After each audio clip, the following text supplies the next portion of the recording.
Superman. Miss Lane. Hey, buddy. Eyes up here.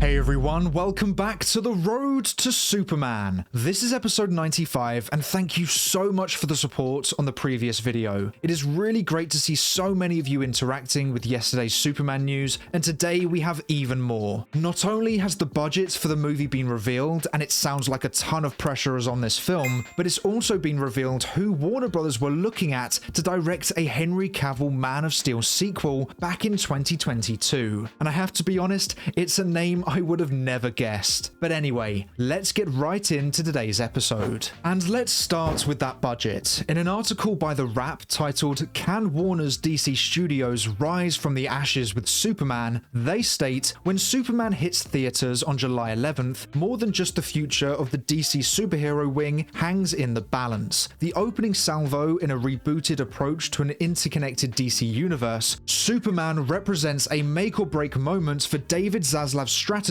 to leverage DC's intellectual property after previous Warner Brother regimes struggled for years to build a cohesive cinematic universe that connected with global audiences. The litmus test will be whether James Gunn's film will generate enough box office to keep his and co-CEO Peter Safran's ambitious 10-year plan for DC Studios on track. With a $225 million budget, Superman needs to cross the $700 million threshold at the global box office to be considered a success, according to a top talent agent who spoke to The Wrap but wished to remain anonymous. So there is a lot of pressure on this Superman movie. The Wrap confirms the production budget is $225 million, which is far less than the already debunked $350 million budget that was being heavily pushed by a certain fan base. And so $225 million is a very normal superhero budget, and slightly more than I had predicted. I think I said around the $180 million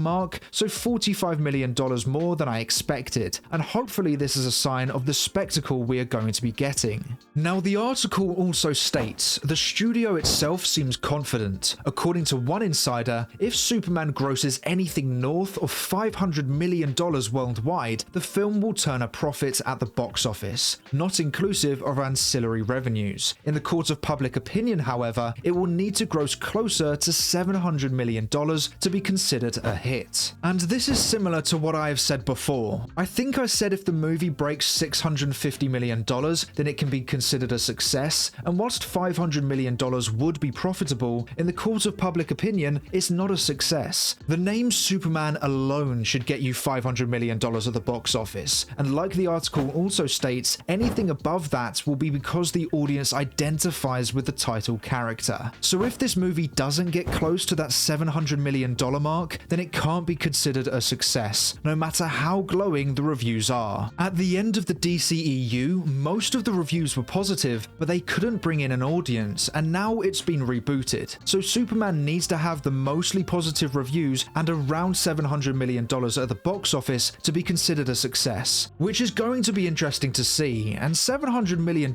is a tough line to cross, I won't lie. I predicted back in February that it would hit $700 million exactly, and if true, then it would be classed as a success, but I am nervous about this. The article goes on to state, Superman is the first film in a 10-year plan of interconnected films and TV shows that Gunn and Safran have planned to rival Marvel's MCU, one they laid out when they first took over as co-CEOs of DC Studios at the behest of Zaslav in 2022. The rub, of course, is that Gunn is not just the co-head of this entire DC universe, but also directly responsible for the film, and if Superman underperforms, the larger plans face significant challenges. And yet again, this is also something I've talked about previously. Gunn will take all the blame or all the praise with this film. He is in full control, and whatever happens with it, it will be because of him. It's a massive risk, or it's a massive reward. If it crosses that $700 million and is loved by audiences, then he would have cemented his place at DC Studios and I think they would go full throttle with the DCU. However, if the film does not cross that $700 million barrier, or even the $500 million profit margin, then I think we could be saying goodbye to Gunn, and the future of not only the DCU, but DC in general would be in question. How could you go forward with new DC films if Superman can't even cross $500 million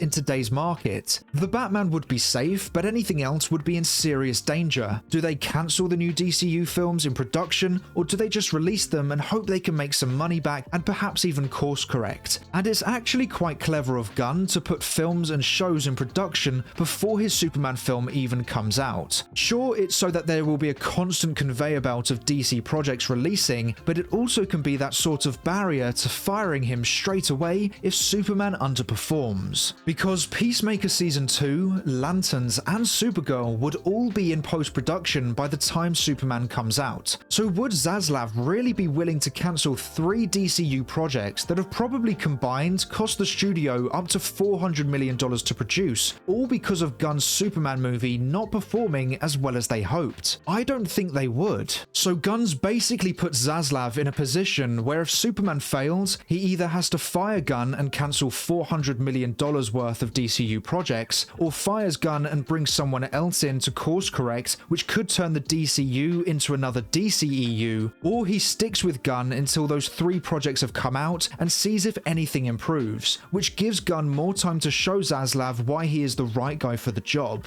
It's really clever from Gunn in a way, but I think this scenario won't even happen. I do believe Superman will cross $700 million at the box office, and all of Gunn's previous superhero work has been loved by the majority of audiences, so I think we should be expecting this movie to be a success for the studio as well. And I will reiterate what I said in the previous video. Knowing the budget and box office projections are really important to fans. If a product doesn't sell well, then the company stops making that product, and if you like that product, then you'll be upset when the company stops making it. So the budget and box office are vital to fans, especially those who are fans of a connected universe. Now, the budget being $225 million means it has the same budget as Man of Steel, the last Superman movie we had. Although, if you use inflation, the budget for Man of Steel was a lot higher than Superman's is. But speaking of Man of Steel, the Wrap also revealed that Michael Bay, the director of the 5 Transformers films, was being looked at by Warner Brothers executives to direct a Man of Steel sequel back in 2022. Now, I love the Transformers films, and Bay's visuals are some of the best in the business, but I feel the issues many had with Snyder's Superman would have been replicated or even increased if Bay had made a Man of Steel 2, because he tends to go with 90% action and spectacle and only 10% story. And with Transformers, I absolutely love that, but with Superman, who is such a special and specific character, I think that would have been the wrong choice. Superman would have 100% felt like a true patriotic American hero, but the US Army probably would have had to save Superman from the main villain, which just can't be happening. I think I would have had a blast with it, but I'm sure many out there would have felt even more disconnected to Cavill's Superman than they did before. So I think we may have dodged a bullet there. But yet again, I would have loved to have seen the visuals Bay would have created with a Superman movie. Who knows, maybe one day we will see that. But anyway, let me know your thoughts on the budget for Superman, the pressure on the movie, and even your thoughts on Michael Bay directing Man of Steel 2, all in the comments below. But that is all for today's episode. Thank you so much for watching. Please make sure to like, subscribe, and turn on post notifications so you never miss an episode of The Road to Superman. I hope to see you here again soon, so until then, have a great day. Bye!